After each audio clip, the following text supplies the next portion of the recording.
Reaper weapon class in Elden Ring is possibly one of the coolest and most deadly weapon types, and I've been overlooking it for years. But of course, as you can tell by the title and the thumbnail, that is about to change, because today we're going to be going over the Obsidian Lamina so that you can have the best build around this weapon, so that you too can tear up the lands between and the Shadow Realm with its insane moveset, crazy stance damage, and of course innate bleed builder. So yes, it's safe to say that this video is definitely going to be a good one, so strap yourselves in and let me show you how to create this crazy build. As always, just before we jump into the build itself, I should of course show you how you even get the weapon in question. And for those of you that don't know, the Obsidian Lamina is actually a weapon that is carried by Ansbach. Ansbach is one of the new NPCs that you can meet throughout the DLC, and just as a big spoiler warning, you do need to complete his questline, which does require beating the final boss. I'm not going to show you what the final boss is for those of you that obviously haven't played the DLC yet, but I am now about to show you the steps to complete Ansbach's quest and obviously obtain this weapon. Now luckily this quest doesn't actually have too many steps, and it's just more about completing the DLC as opposed to doing anything intricate. But as I say, Ansbach is one of the characters you meet throughout the DLC, and you can first of all meet him here at the main gate cross site of Grace just in front of Bellarat. But essentially, to move on with the next step of his quest, you do need to make your way to the Shadow Keep and trigger the event where Miquella breaks his rune. After triggering that event, you can then go back to Ansbach, speak to him once more and exhaust all of his dialogue, to which he will then move on to the Shadow Keep himself. And just to sort of show you exactly where he went, if you make your way to the storehouse first floor site of Grace and then follow the path that I'm going to show you on screen, he is sort of like in the back in the library type area. I mean, the whole thing's a library, but he's more in the back section of the library. You will be able to find him there, and he is looking for a specific scroll. So again, exhaust this dialogue here and then make your way up to the storehouse 4th floor site of Grace, which is just above you. And then essentially from this site of Grace, if you head back outside to this area, you can just simply run past this guard and use the staircase that's on the left behind him to come to this room, and the scroll is behind the bookcase at the back. And once you've obtained the scroll, head back to Ansbach and give him the scroll. Once you've given him the scroll, make sure you exhaust all of his dialogue, and he will now be able to help you with the Leda fight in Inner Ilum. Request his aid, beat Leda, and then when you take the lift up to go to the final boss arena, Ansbach will be waiting for you there at the top of that lift. Again, speak to him here, and then when you go to enter the boss arena, you should see his summon sign on the floor. Now, after you've done all of that, here is the tricky part, because I'm not going to show you the gameplay of it, but you do need to beat this final boss with Ansbach summoned into your game. The only caveat is, when you summon in NPCs like this, it actually buffs the boss's HP, and I believe it gets buffed by an extra 60% per summons. Now, I'm not on PC and I don't have any console commands or external programs to double confirm this, so if any of you guys do have access to that, please do correct me if I'm wrong in the comments down below, but that is what I believe the health gets increased by. So yes, it does make the fight a little bit more difficult. And essentially, once you've beaten the final boss, Ansbach, and also potentially Teolia, if you did his quest as well, will be residing in that boss arena. And lo and behold, when you go up to their bodies, you can pick up their items, including their weapons and armor. And of course, doing that with Ansbach's body will grant you the Obsidian Lamina. And I'm just going to put this here, but if you are struggling with the final boss, because it is pretty difficult, there are a bunch of builds on the channel that will help you out, and I will leave links to these specific builds in the description as well, because these are kind of a bit more of a broken build that will delete this boss in a matter of seconds. But don't be afraid to also use your other summons like your mimic tears and things like this,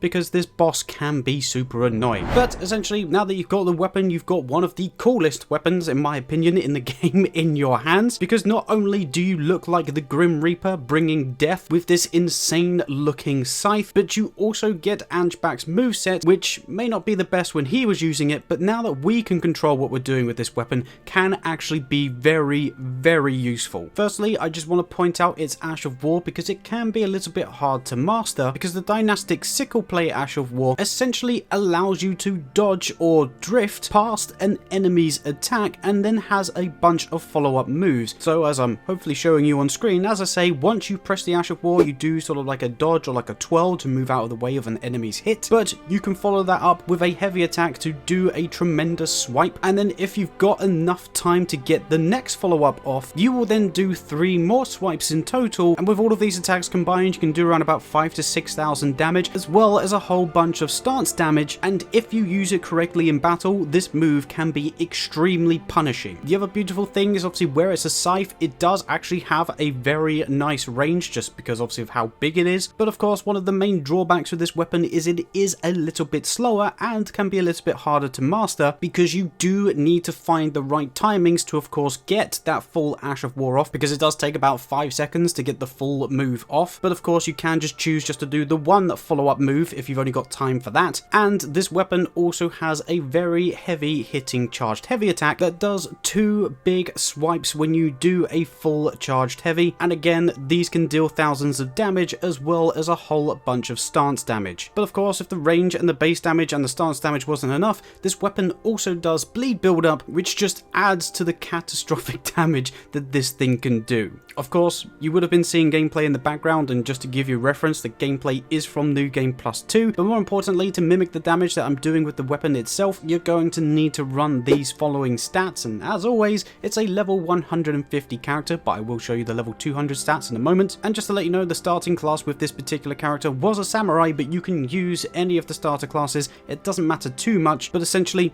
as you can see, we've got 50 Vigor, 14 Mind, 19 Endurance, 12 Strength, 55 Dexterity, 9 Intelligence, 25 Faith, and 45 Arcane. And of course, just to explain those stats a little bit more, the 12 points in Strength is the minimum that's required for this weapon, and is fortunately enough the minimum that you get with the Samurai class, so that's perfect for us. But then the best scaling stat with this weapon is going to be Dexterity, so that's why we pumped most of our points into Dexterity to deal the most damage. But this weapon does have an Arcane scaling, which means you can use your Arcane stat to increase the bleed build-up. It's also a D-scaling in Arcane, so it does actually have a nice positive impact on the damage we deal with the weapon itself too, but realistically the Arcane is there to mainly pump up the blood loss with this weapon. And then because we've got 25 Faith, that will allow us to run both Golden Vow and Flame Grant Me Strength to increase our damage output with those respective incantations, as well as giving us a nice little bit of stamina regen. But as I mentioned, I am also just going to throw up stats for a potential level 200 version of this build, because I know some of you are a little bit higher level than me, and if you are around the level 200 mark, I highly recommend just basically improving your Vigor, Endurance, Dexterity, and Arcane. The reason why I'm pointing out Endurance as well as the other stats is because this weapon can drain your stamina quite quickly, especially if you're just using the charged heavy attacks like I was doing, and also the Ash of War. So of course increasing our Endurance will allow us to use the weapon a lot more with those specific attacks and not have to worry too much about our stamina bar, but I'll be honest, 19 is enough, 24 is enough, and then you can just increase the rest of the stats to make sure that you can survive a bit better and also deal as much damage as possible. But of course, no matter what level you are, I highly recommend running these following Talismans, because I believe that these are going to give you the best damage output with this specific weapon. And of course, where I've been mentioning we're using a load of charged heavy attacks with this weapon, I highly recommend that you run the Axe Talisman, as you'll get a plus 10% boost to your overall damage output whenever you use a charged heavy attack. But then we can also pair this with the Two-Handed Sword Talisman, as you'll get a 20% extra damage boost whenever you two-hand this weapon, which is pretty much what we're going to be doing all the time, so we'll constantly have that buff. And then again, where it's also going to be doing bleed damage, we've also got the Lord of Blood's Exaltation, because again, whenever that bleed occurs, we'll get an extra boost of 20% to our overall damage output. And then just to finish it off, I highly recommend using the Shard of Alexander, because again, each follow-up that you use after initially using the Ash of War will get affected by the Shard of Alexander, and of course, we'll be getting a boost in damage whenever we do use those specific attacks. But of course, that's not all for our buffs, because we still have the Wonder Physick, and inside the Wonder Physick, I do highly recommend that you use the Dexterity Knot tier along with the Stone Barb Crack tier, because if you're running the level 200 version, that will put you up to the final soft cap in terms of dexterity, but if you're at level 150, then that will just boost your damage output significantly with this tier. But then the Stone Barb Crack tier will also boost your stance damage by 30%, and that essentially means that every 2 or 3 charged heavy attacks, depending on the enemy you're fighting,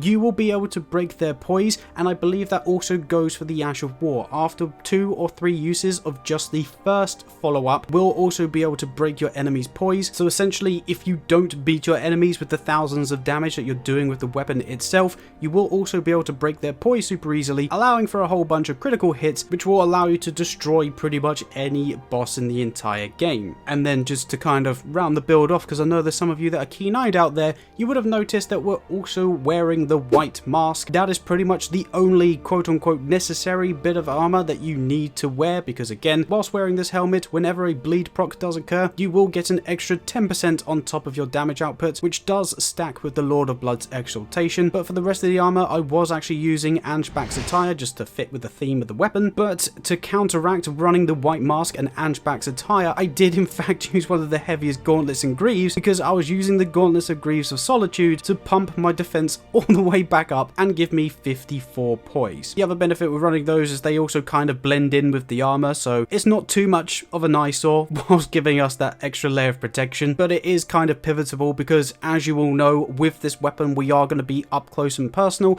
and where this weapon can take a little bit longer to get the full movesets off, whether you're using a light attack, heavy attack, or even the Ash of War, you may end up trading every now and again. I'm sure you're probably going to be seeing gameplay throughout with me trying to use the Ash of War to first of all dodge in the first instance, and then obviously try and do the follow-up attacks to punish my enemies that I dodged. But I'm terrible at the game and I couldn't quite always pull it off, so it was nice to have that extra layer of protection for whenever I did mess up that particular move. But essentially, all round, this weapon is a load of fun to use. It does obviously take a little bit of time to get used to, or at least it did for me, because I'm usually someone that's using a more DPS type build. I'm the classic curved sword lover, so going from that dealing about 50 hits per second to now doing 1 hit per second was a little bit of a learning curve. But as I say, once I got used to it and just stopped being an idiot with this weapon, it was actually really fun to use and very devastating. So if you're looking for a new fun way to experience Elden Ring while still devastating absolutely every boss in the game, then the Obsidian Lamina is definitely a weapon I suggest using, and of course this is how you create the ultimate build around it. And as always, I want to know from you guys, have you tried the Obsidian Lamina yet? I know it is a little bit of a difficult task to get it in the first place, so I don't know how many of you have first of all beaten the DLC, and then second of all beaten the DLC with Angebach at your side. But if you have used it, let me know what you think about this weapon, and if you haven't used it, I know it's a bit of a tedious task to get it, but I highly recommend that you try and get it, because for me personally, it is an absolute blast to use. Of course, if you've got any ways to improve this build, please do let me know by getting yourself down in the comments, because I'm always intrigued to know what you guys would do with these specific builds. And whilst you're down there, if you happen to like this video in any way, if you don't mind me asking you to leave a like rating on this video, you know the drill by now. It helps out the channel tremendously, and it's also the quickest way to let me know that you enjoy these types of videos and you want to see more overpowered builds in the future. Also, if you're new around here or you find yourself coming back to the channel to watch these builds and aren't subscribed to the channel, firstly, what are you doing? Secondly, make sure you hit that subscribe button. We're on the way to 30,000 subscribers, so if you want to join the existing legends that are already subscribed to this channel, definitely hit that sub button, and that way you'll stay up to date with the rest of the Elden Ring content that releases on this channel. But other than that, I think I've said everything that I need to about this weapon and this video, guys. So honestly, go grab this weapon, have an absolute blast with it. Let me know how you get on if you do happen to use this build. And before I forget, actually, feel free to join our Discord. The link will also be in the description for that. We've got a bunch of you joining the community already, so if you want to chill out with regulars on the channel as well as some other YouTubers that are in that Discord, feel free to head over there, use the link, accept the rules in the Discord, and then you'll have access to all of the chats. And with that last little bit of self-promotion out of the way, I'm gonna let you guys go now for real. So thank you so much for watching this video. I hope you have an amazing day, and I guess I will catch you in the next video of whatever it is that we make. Bye bye.